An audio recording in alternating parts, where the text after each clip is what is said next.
Arestado ang isang high-value individual sa isinagawang bypass operation ng mga operatiba ng Cotabato City PNP kung saan nasabat ang hinihinalang shabu na may halagang mahigit 200,000 piso.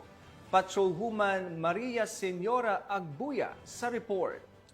Arestado ang isang high-value individual na si alias Magid 28, payong-payong driver at residente ng Rosario Heights 10 matapos ang bypass operation ng Cotabato City PNP nito lamang ika-29 ng Hulyo taong kasalukuyan. Nasamsam sa operasyon ang 35 gramo ng hinihinalang shabu na nagkakahalaga ng 238,000, bypass money at iba pang non-drug paraphernalias. Nasa kustodiya na ng pulisya ang sospek at haharap sa kasong paglabag sa Republic Act 9165 o Comprehensive Dangerous Drugs Act of 2002. Patuloy naman ang Cotabato City PNP sa mas lalong pagpapaigting ng kampanya kontra illegal na droga upang masiguro ang kaligtasan ng bawat mamamayan.